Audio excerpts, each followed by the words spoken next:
live from my office. Hi, I'm Steve Cochran, and I thank you for listening. You can drop me an email anytime at thecochranshow@gmail.com. Tell me about anything you want, comments on the show, questions for me about anything, about anybody. You know, I'll talk about people. I'll do it. And maybe suggestions for the charity mention I do in every episode. Matter of fact, we have one of those coming up from the email later on in this episode, so stick around for that. We want to thank David Hochberg and Team Hochberg, 855-56-DAVID or 56david.com, title sponsors of Live from My Office. And, of course, wherever you listen, please make sure that you subscribe, rate, and review. It's a big help, and it's appreciated. And the numbers, our ratings, if you will, better than ever. Continue to go up, and that's because of you, and it's appreciated. One thing you can do is, you know, Mother's Day is coming up this Sunday, and, well, your mom may not want to admit that she doesn't know how to stream or download a podcast, and that's something you could do, and, you know, it's free. You could tell her you paid a bunch of money for it, but she may have been a fan of mine in the past and said, whatever happened to that Steve Cochran fella? He seemed okay. So you can show her, Mom, I found Steve. And then show her how you can get it on Apple, on Spotify, at cochranshow.com. Everywhere podcasts live, Live from My Office lives there. So let's make that a thing for Mother's Day. Download Live from My Office for Mom for Mother's Day. And speaking of that, Friday, we got a lot more mother stuff. It's the big Mother's Day show. And by that, I don't mean a show about big mothers. I mean, they're average-sized mothers. And smaller mothers and big mothers too, I'm sure are there, but that'll be on Friday. More details then. I speak of Friday, even though knowing you could be listening to this at any time. This is Wednesday, May 5th. And I hope you have already had yourself a delightful day. But Bill Gates and Melinda Gates, they're moving on. And I'm confused by this divorce, this celebrity divorce.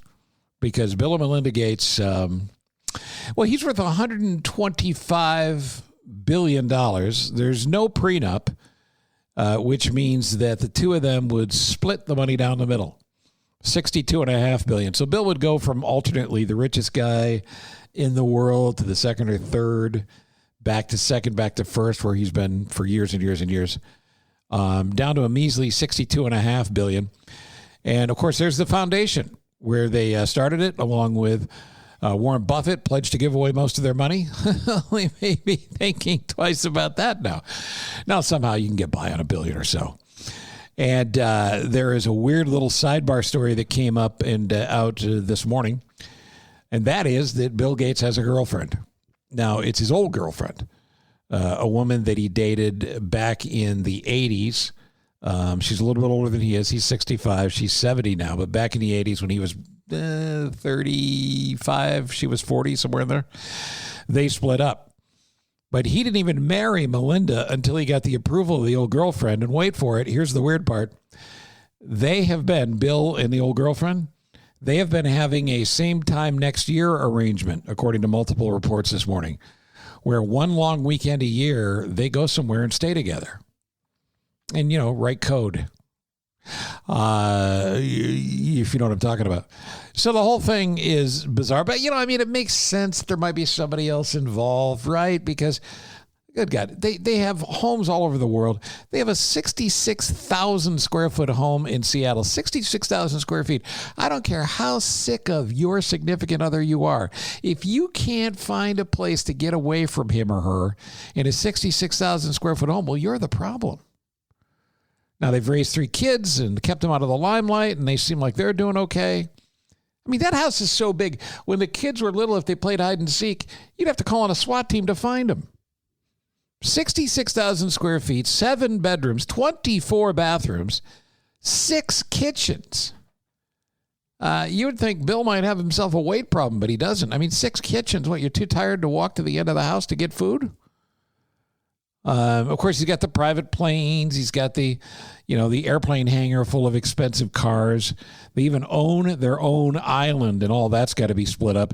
There was talk a couple of years ago he was buying a $650 million hydrogen-powered yacht. That deal, for whatever reason, fell through. But you got to wonder if they're going to keep the house. It's not that old, less than 20 years old. 2,500 square foot gym with a trampoline room with a 20-foot ceiling. That's how Bill stays in shape. A famous library. He has a tremendous amount of books. You know, he's Bill Gates. He reads. And a domed reading room in the library. Plus, I love this. There's 2 secret pivoting bookcases, at least one of which has a bar when the bookcase pivots. Hello, I'm Gates. Bill Gates. The wildly varying valuations on the home from $80 million to $150 million, and that was in the last 10 years. Look, it's a sweet house. And, the girlfriend piece, if it's a girlfriend, maybe that's it. But they've decided that it's over. If you want to pick up the house, if it does go on the market, just know this. Property taxes for the house I'm describing, the Gates house, $1 million a year. I'm sure they have an escrow account for that, don't you think? Coming up before the show is over, I will go through some of the most expensive divorces in celebrity divorce history. You know how you like to hear about the rich people. That's coming up at the end of this episode. But when we come back in just a moment, I mentioned the moms and the Big Mother's Day show on Friday. Once again, not just for big mothers. Today, we'll talk a little bit of fathers.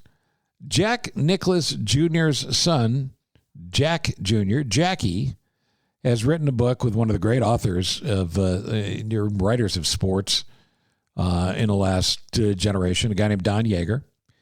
And Don, a previous guest on my show, wrote a great book about Walter Payton, for instance. But at any rate, Don Yeager and Jackie Nicklaus have written a book called Best Seat in the House. And it's a collection of 18 lessons about being a man and being a dad that Jack Nicklaus passed on to his son. And there's some really interesting surprises in there. It's a great gift for your dad for Father's Day, getting a little ahead of ourselves here. But it also was just a great read. And by the way, if you're not into golf, it's not all about golf. It's got a spiritual tint to it and certainly is more about being a dad. So I talked to Jack Nicklaus Jr. and Don Yeager when we come back. And thank you for being here on this edition of Live from My Office. If you're looking to purchase a new home or refinance the one you're in, you need to do what we do in the David Hochberg fan club. And that's Trust Team Hochberg and call him. Today, meet Sharon, 60 years old, project manager, makes $120,000 a year, living in a $340,000 home. After 15 years of marriage, Sharon and her wife Debbie were divorcing and needed to refinance to satisfy the terms of their divorce decree. So Sharon called for a free consultation. Team Hochberg at the ready as always. Team Hochberg helped Sharon combine the 2 mortgages, pay off credit cards, remove Debbie's name from the deed of the home. Look, David knows from personal experience. Divorce is confusing, it's overwhelming, and it's tough. And especially when things like real estate and your biggest investment is involved. But it doesn't have to be that way. Team Hochberg has helped me, thousands of podcast listeners, and radio listeners through the years, many of whom have obviously experienced a divorce, like Sharon, and we're now able to refinance and satisfy the terms of their divorce decree. Look, he can't help you if you don't call. The team's standing by. They're waiting to help you. They just want to save you some money. 855-56-DAVID or 56david.com. And don't forget to listen to Home Sweet Home Chicago, hosted by David Hochberg, Saturday mornings at 10 on AM 720 WGN. Homeside Financial, an equal housing lender, NMLS number 1124061.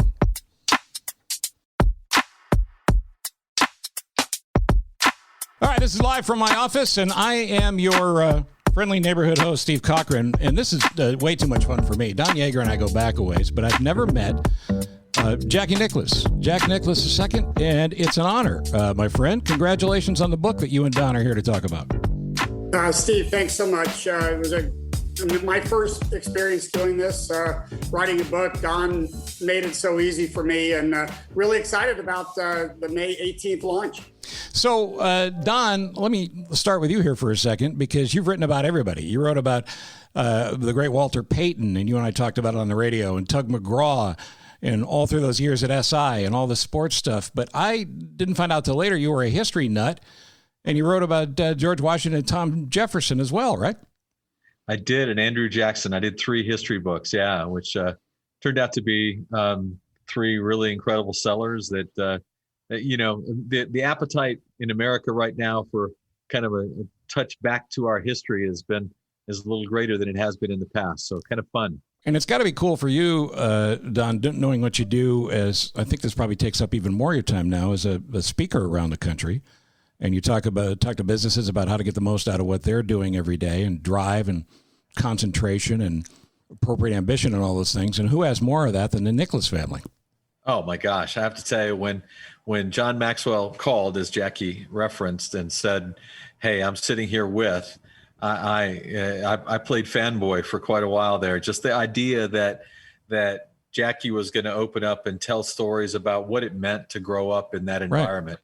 I mean, very few will ever get a window like that, right? And even fewer can then share that window. And so being able to kind of sit with a tape recorder on and ears wide open and listen to him was really extraordinary. So here's what we have. We got an 11-time New York Times best-selling author, a busy public speaker, a dad of 2, right?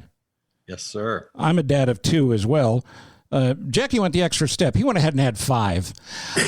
He had to show us up. So, but what I love about this book is, and I know you guys feel the same way, is nothing in my life has come close to the joy of being a dad. And I was not, Jackie, you and I are about the same age.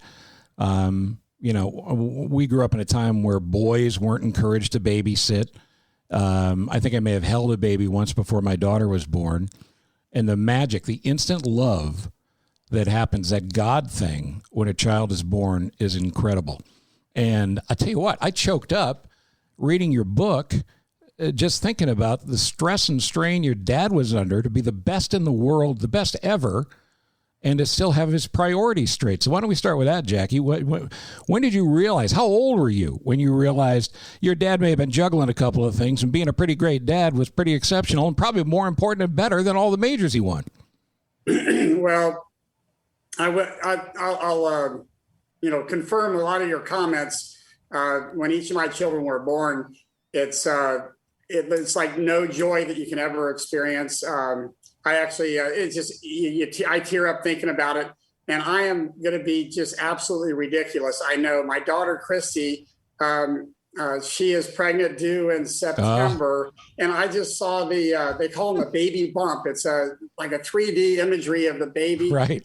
I'm crying. I can't keep a straight face just looking at this picture. So I'm going to be an absolute basket case, but to get back on point, you're talking about Dad, how he, managed a career, and really, in my eyes, kept on point with family. And I think he had a great ability to, concentrate on whatever he was doing at the time. When he played golf. When he was in the office, he was working, and when he was home, we had him 100% of the time. And frankly, we felt like we had his attention all the time, but obviously that the reality was he had to go make a career playing golf. But amazing man. My mom, and I cannot mention my dad without mentioning my mom, because individually they can't do what they've done as a team. They're an amazing team, and you even see it today how they're helping not just their family with 22 grandchildren, but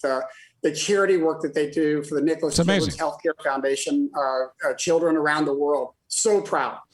As you should be. And that grandparent thing, I don't want to leave that too quickly, because I am the grandfather of 2. I got a 5-year-old little girl and a 1.5-year-old little boy. And it reminds you, I can't wait for this to happen for you, because it reminds you of all the things you loved about being a dad of little kids. And all the cliches are true. It's like when you watch the beer commercials, all the beer commercials are true, but all the cliches about grandparents are true. You don't have to do all the drudgery and the hard stuff, but you do have to have all the fun. So it's going to be magic for you. I'm excited for you. Well, thanks. I'm happy for you and looking forward to it. The book, by the way, is called Best Seat in the House, and I will show you that in a second. I just dropped it, of course, as I'm sitting here. But Don, this is not an easy thing to do, because you had to decide, Don Yeager, you had to decide on a narrative for this. How do you tell the story? And you broke it down into 18 lessons that Jack imparted upon his son to make him a great dad. So how long did it take you to come up with that road, that path? Well, it was a pretty early conversation that Jackie and I had around what would be the way to to take the enormity of the stories that he has. And trust me, when he talks about his mom has kept entire books about each one of the children, and shipped all these books up to help me tell Jackie's story together. But the question was just, he had so many lessons and so many things, narrowing it down to a bite-sized number. And if there's a better number for Jack Nicklaus than 18, I'm not sure what it is. Sure. And so it kind of became a little magical in all of that. But then, as you said, narrowing them from 30 that it could have been easily to 18 was a little bit of a challenge. But I think that was part of the most enjoyable creativity that we were able to share was working on that together. And Jackie, your dad wrote a very sweet foreword to the book, which I'm sure he didn't necessarily know you were going to ask him to do, but I thought the way he summed it up was really a beautiful thing. And there's echoes of it throughout the book. You include a couple of letters and notes that he dropped to you in different times, including one thing that caught my eye was a speech you gave in Washington, where Dad recognized how proud he was of you. And I guess it's hard for us as fans to look at Jack Nicklaus and think there's the most concentrated, confident guy that's ever swung a golf club, Tiger included, and to think how modest he is and that he got the whole family thing right. I guess it's a testament to your family that we didn't know that. Mom and Dad, they tried very hard to keep our family out of the limelight. I think it maybe was a little easier 30, 40 years ago as it is compared to today. I mean, there's so much media and so many cameras out there. I look at a guy like Tiger and some of the contemporaries of Tiger. It's tough to, not get somebody to catch you stubbing your toe. Right. And I'm sure Dad stubbed his toe, but I'm so proud of the decisions that he made throughout his career. And again, they did have to make an effort, I believe, to keep the family out of the limelight, but at the same time, give their family such great attention. I don't know. He made a lot of great decisions. Well, but let's give you some credit here too. And Don, you could jump in on this. But growing up as the firstborn, the son, and you had the greatest honor in the world that you were named Jack.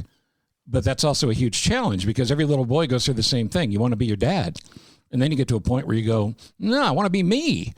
And again, in the book, Best Seat in the House, you write about trying to avoid telling people your name in college and different things, but you guys must have clashed through the years. What was your bad period? What was a period where you go, I've had enough, Dad? No, I don't think I ever said I had enough. For me, my dad's approval has meant and still means everything to me. I will say, I mean, having the name Jack Nicklaus is an amazing blessing, but it's also a burden. It can be a burden. And sure. They talk about pressure. I think pressure with whatever you're doing, whether it's athletically or in business or in personal, it's self-imposed. When it comes down to it, you have to look in the mirror and know that you gave it 100%. And that was the best you could do.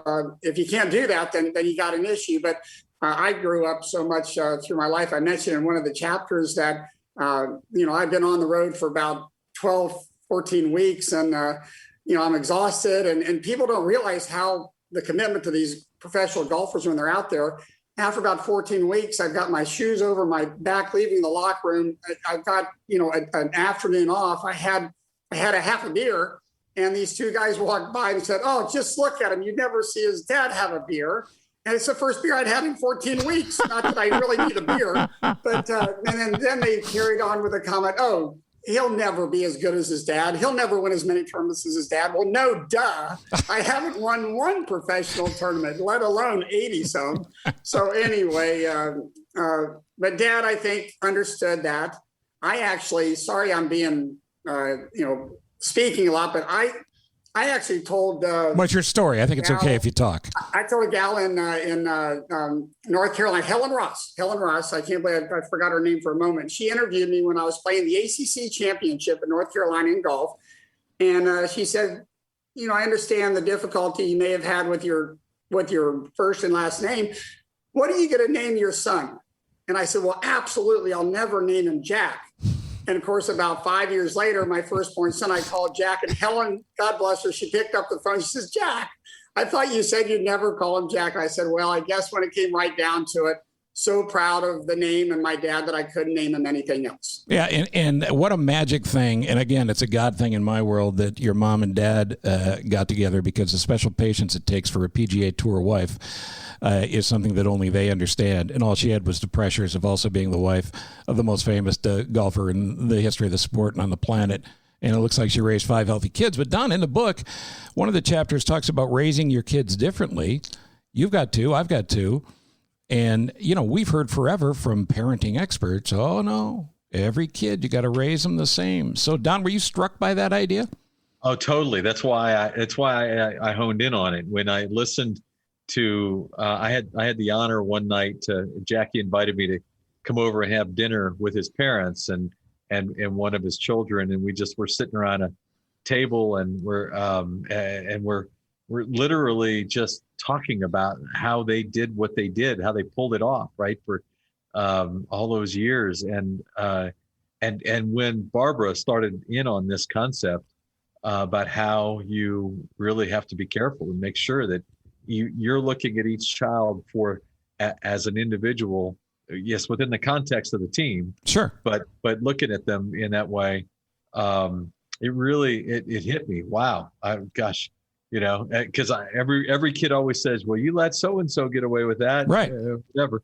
But if you speak from the authority that she speaks from, it was impossible to argue. I will have to tell you one of my favorite parts in the book, though, speaking of Barbara, Jackie's mom, was about her and her husband, Jack, fly fishing. And how she is one of the great trash talkers of all time. Like, right. I have to tell you, like, the more I heard, you call that a fish? She's this little sweet thing, and she's like, oh, the reason it's probably where I'm standing. Do you want to come stand in my spot? And you can only imagine highly competitive Jack Nicklaus thinking, are you kidding me? Right? Really? But there's a golf aspect to this, though, as well, that you point out in the book. In the way, Jackie, that your dad didn't lean on you about fundamentals, but he hammered Gary pretty hard. I think Gary's still out on the senior tour, right? Gary's playing some senior events. Gary is much better fundamentally than I am. So why that? Why the difference? Why not say you got to get the fundamental? Remember the old Palmer thing? Palmer said, Dad showed me the Gary, grip and don't change it. I'm competitive and I played professionally for a while, but I think that my dad, for whatever reason, I wasn't ready to, get hammered when I was younger. I think my dad admittedly said he was more concerned with me about liking the game of golf as I went into college. And I loved the game of golf, coming out of high school, and I ended up playing in college. And Dad realized that he probably didn't hammer me like he should have in golf fundamentals. And again, that was probably more a reaction of me, not ready for that input. Now, Gary's put together differently than I am, and he was ready for that input. And again, like Don mentioned, I think as a parent, you got to have to listen to your kids and understand when they're ready for that information. Gary, as a result, had great fundamentals, but I will be honest, Gary went away from the game of golf. He was 16 years old, and he actually found himself on the cover of Sports Illustrated, deemed the next Nicklaus. And Gary really didn't want to be around golf for about 2 years, and he came back and ended up playing in college, and ended up loving the game again. And as you mentioned, he's still playing sparingly on the senior tour. So again, I think Dad kind of listened to Gary and myself. I wasn't ready for that instruction. Well, but it's super smart to be able to realize that as well. And I'm sure your mom had a huge part in that. By the way, again, the book is called, the lighting is so terrible, Best Seat in the House. There you go. Is that the book? That's the book. And by the way, I have not seen that yet. Neither one of us have seen one. Oh, come on. Oh, the cover is fantastic. And I've seen that, but I actually haven't held the printed version. Wow. Right. Well, you know what? Get a podcast. You'll be fine. But it's very cool to go through this because for somebody who's a golf nut like I am, and has been a fan of your dad and your family for so long, there's just great golf stories in here. But again, as a father first and now a grandfather, I just am really touched by so many of the things I see in here. And one of the things, Don, that jumped out as well was go to your kids' games. You talk about a guy that became a dad in an era where you didn't go to every kid's game. You didn't go to every kid's award ceremony, let alone the fact he was on the road 5-6 months a year. That was a cool moment, too.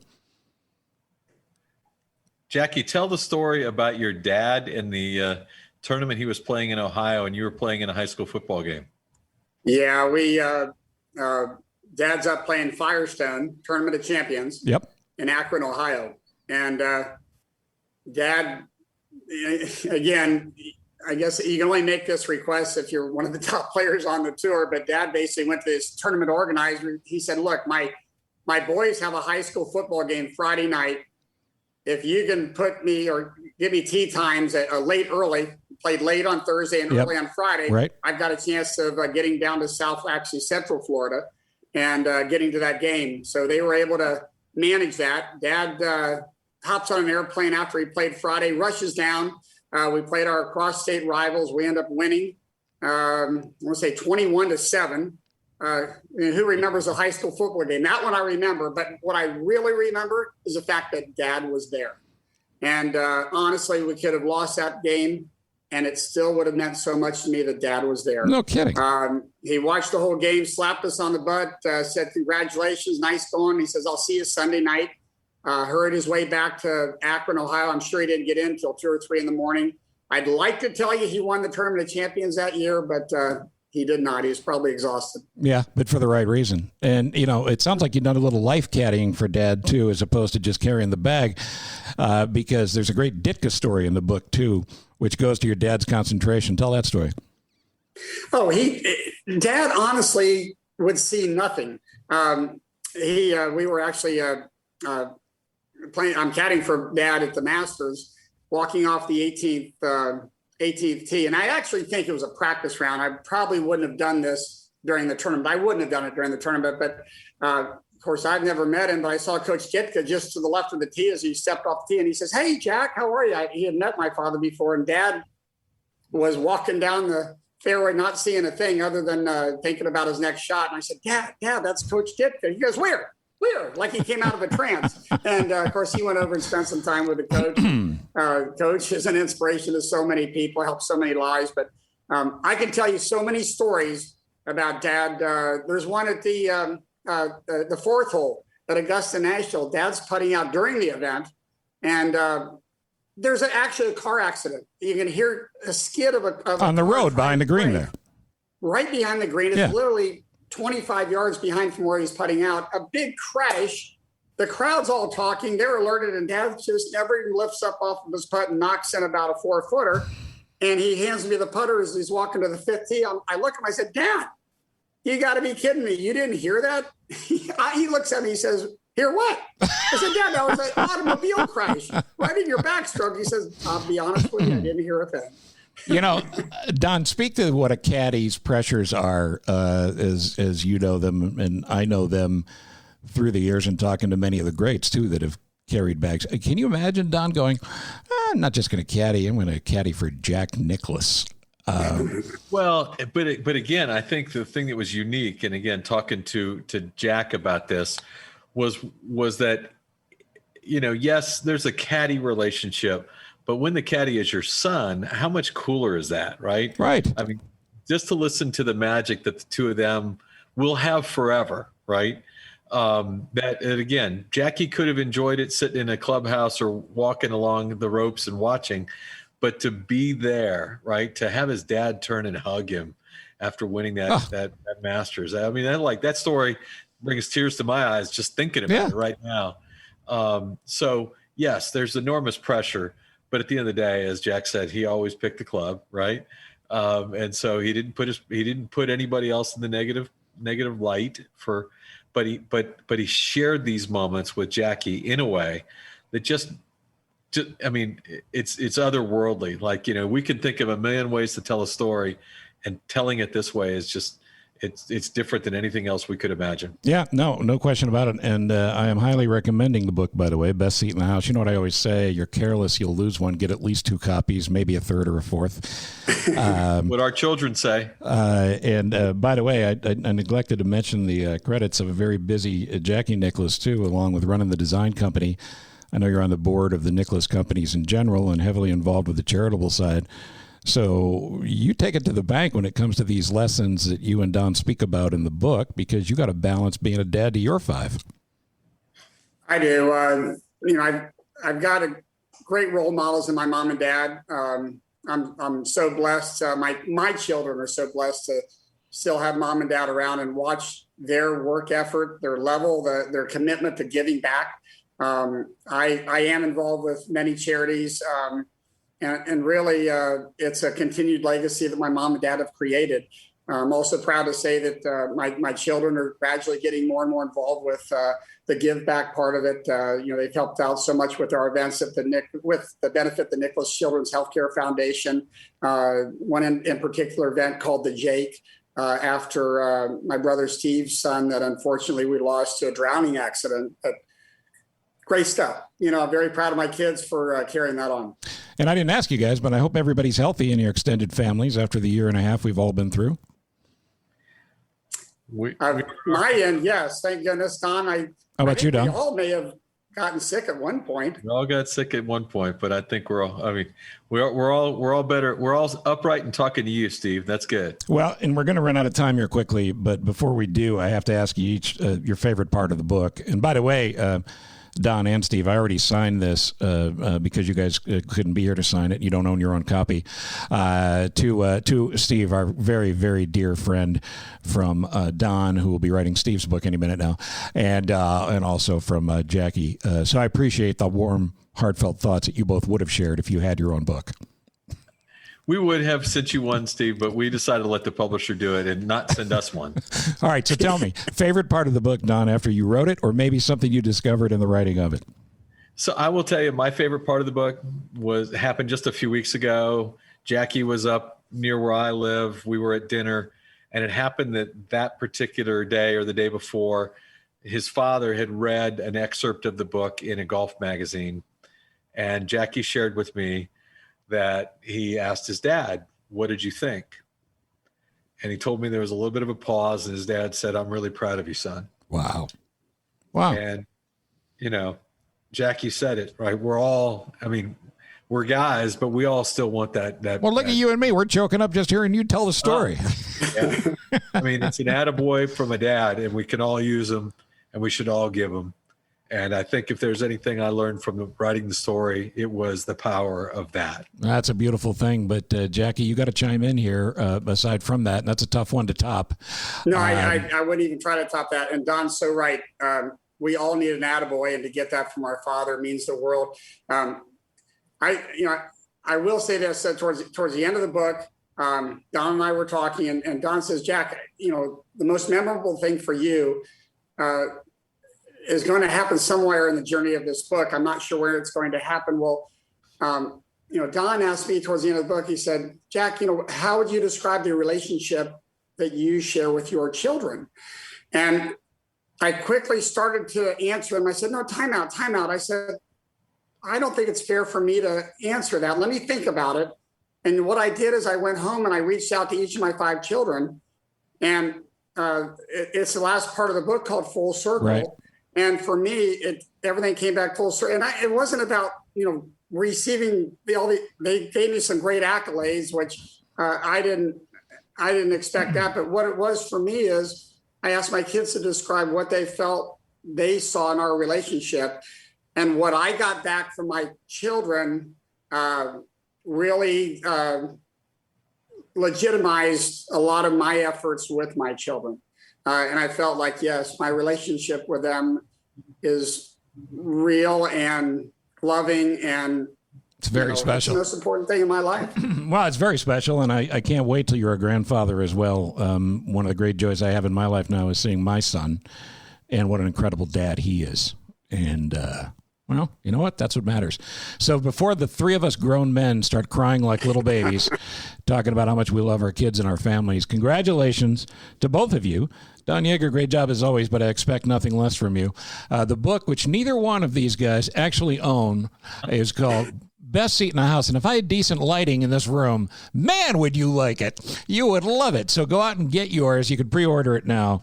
And guys, I look forward to hearing more from you in the future. Good luck with the business. Don, good luck on the road, and I hope we cross paths, but I really appreciate you doing this. You got it. Thanks, Steve. Thanks so much. All the best, gentlemen. Thanks, Don.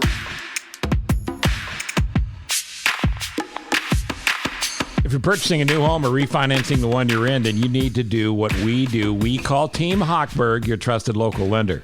David Hochberg would like to thank you for allowing Team Hochberg to help you, your friends, your family, your coworkers with a mortgage in the past year. Team Hochberg funded over $355 million in refinance transactions, which help listeners secure lower rates, shorten the term of their loans, pay off debt, and save listeners over $275,000 a month. Team Hochberg also helped listeners purchase over $88 million worth of new homes, second homes, investment properties.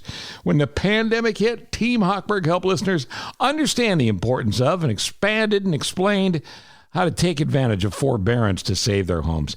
See, there's so many things when it comes to money in your house, your biggest investment in life, that can just make all of us glaze over. Team Hochberg knows it, does it, understands it. They even do the math for you. Team Hochberg helped me, my family, and thousands of my podcast listeners and radio listeners through the years, and they greatly appreciate the opportunity to help you secure a mortgage. But they can't do it if you don't call 855-56-DAVID. It's easy. 855-56-DAVID. Pick up the phone. Make the call. It's not going to cost you anything. Or go to the website 56david.com and start there. Tune into Home Sweet Home Chicago, hosted by David Hochberg, Saturday mornings at 10 on WGN. And remember, Homeside Financial is an equal housing lender. NMLS number 1124061.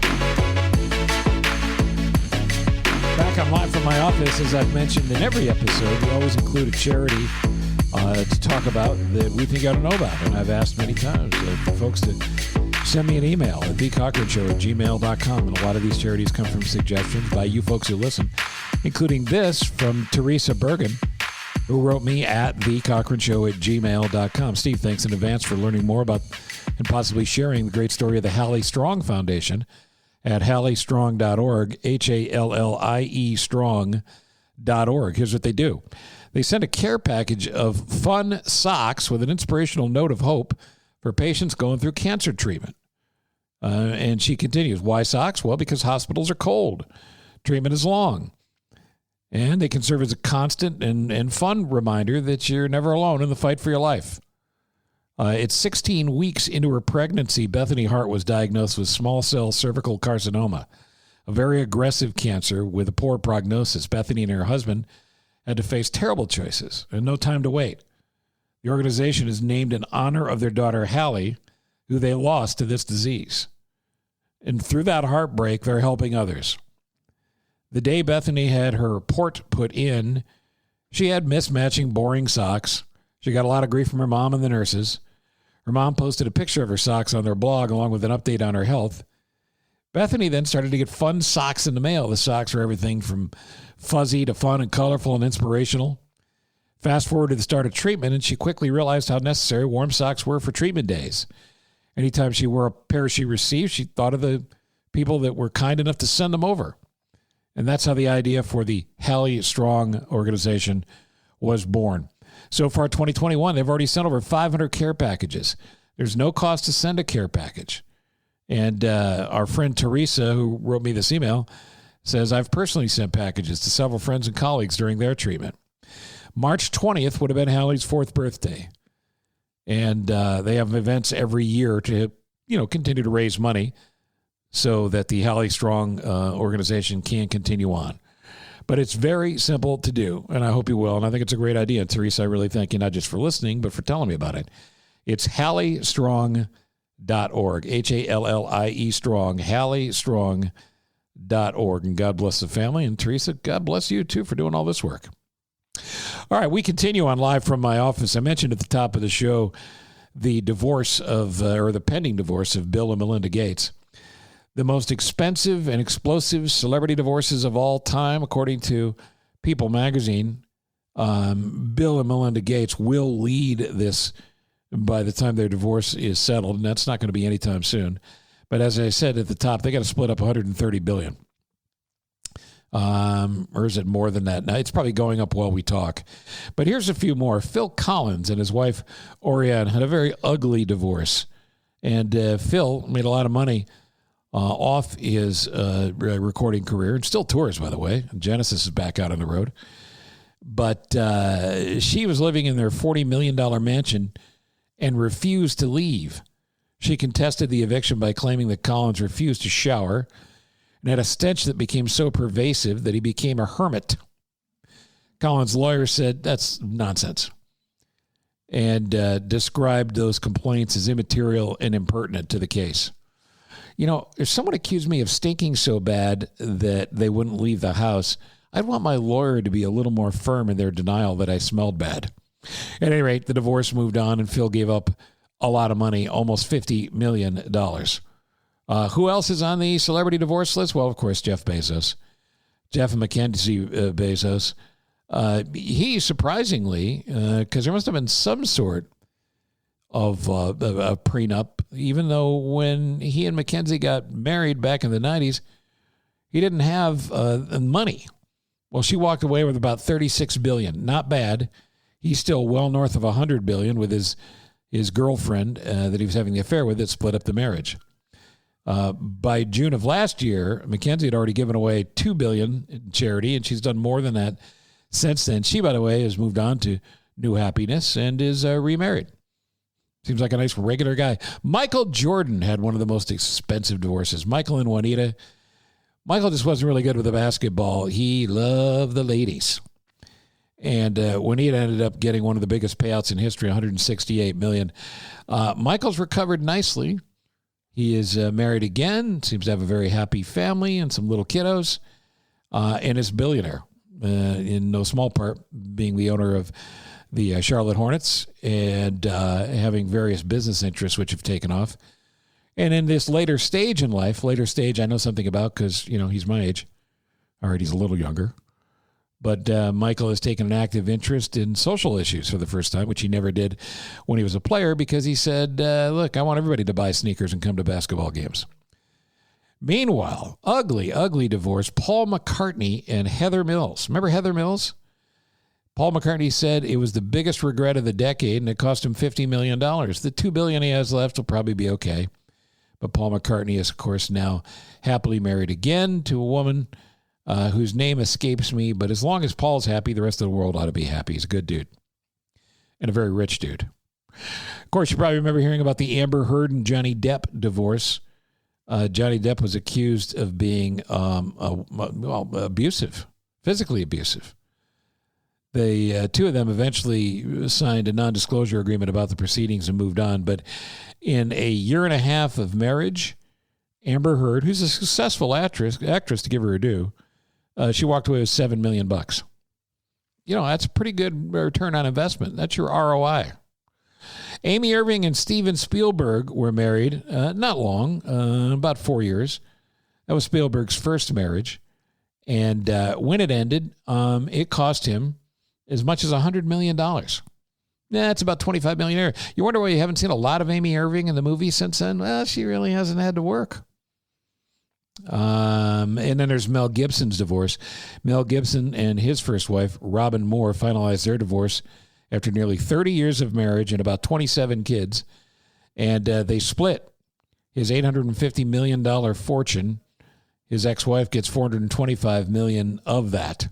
Madonna and Guy Ritchie. Madonna's still paying Guy Ritchie, we're told, somewhere in the tune of $92 million. And they recently had a custody battle over their son, Rocco, who's got to be, 30, 35 now? Kim Basinger and Alec Baldwin, another very ugly divorce. The dollar figures undisclosed in the piece I'm looking at, but it was something they were able to get beyond now as they share a daughter. And, the quote is the two are cool now, which is not something most people say about any relationship with Alec Baldwin. Denise Richards and Charlie Sheen seem to have figured out a way to co-parent, meaning Denise probably does most of the work. She's on a soap opera now and working steadily on that. He has plenty of money from his 2.5 Men days and hopefully is staying healthy as he battles various diseases he picked up from his porn star habit and various other habits through the years. A man named Trump once was married to a woman named Marla Maples. Prior to that, he was married to Ivana. Marla broke up the first marriage, and Ivana got a nice settlement, $25 million. Well, Donald still had the money. And then there's Harrison Ford's first marriage to Melissa Matheson. I'm sorry, that was his second marriage. The divorce came after 21 years of marriage. She walked away with a large chunk of his earnings, about $85 million. But, I mean, part of it was they just couldn't live together anymore. You know, he kept bringing Chewbacca home, and Chewbacca sheds, makes a huge mess. And if you're going to have friends over, at least tell your wife. Every time he'd have the crew from the original Star Wars bar over from the cantina, I mean, you can imagine the mess they would make and leave. Prince Diana and Prince Charles, probably your most famous big celebrity divorce, and undisclosed amount of money that Diana received to live her life. Sadly, it only lasted for about a year before she was killed in that car accident. So there you go. There are some of the most expensive divorces ever. And I guess it probably just goes to prove an ultimate truth, and that is, it doesn't matter how much money you have. Money can't make you as happy as getting away from the person who's driving you friggin' nuts. That's your lesson of the day. All right, I want to thank Jack Nicklaus Jr. and Don Yeager and wish them nothing but success and good luck with a terrific book. And again, I know I'm a golf nut, so my draw to this might be slightly different than yours, but this is a great book for fathers. Don't forget, Friday, it's all about moms as we kick it off for Mother's Day weekend. And please don't forget to show your mom or do it for her. Download Live from My Office. Subscribe wherever you listen. You will become her favorite child. Thanks to Ross Cochran for putting this all together. As always, I'm Steve Cochran, and I thank you for listening to Live from My Office. 30 years plus on the airwaves, you have turned your dial to me. Now you're tuned into my podcast. It's Live from My Office, Steve. From Ithaca, New York, to Carolina South, W. Cochran, Steve. From Minneapolis and then Chicago twice, top-rated shows achieved. Sit back, relax, and now listen to my show. When or wherever you are, 'cause you're on the go. A-list celebs with some laughs and great info. Live from my office, the Steve Cochran Podcast Show. Yeah, yeah, yeah. No better place to be. Yeah, yeah, yeah, yeah. Subscribe and like for free. Yeah, yeah, yeah. Live from my office, Steve. So glad you're with me. It's Live from my office, Steve. Thank you for listening to Live from My Office, a service of Monkey Run Productions. All rights reserved. The podcast is hosted by Steve Cochran, and it's mixed, edited, and produced by me, Ross Cochran. Support the show by subscribing wherever you're listening and by telling your friends about it. Follow Steve on all social media channels, including Facebook, Instagram, Twitter, and LinkedIn. And make sure you check out this episode's show notes for relevant information discussed during the conversations. You can also email the show directly at thecochronshow@gmail.com with any questions or comments. And that's the best place to tell us about your favorite nonprofit so we can make sure we mention them on the next episode. Steve is available for corporate speaking gigs. He would love to MC your event. And occasionally, he's funny. Thank you for listening. Head to CochranShow.com for more.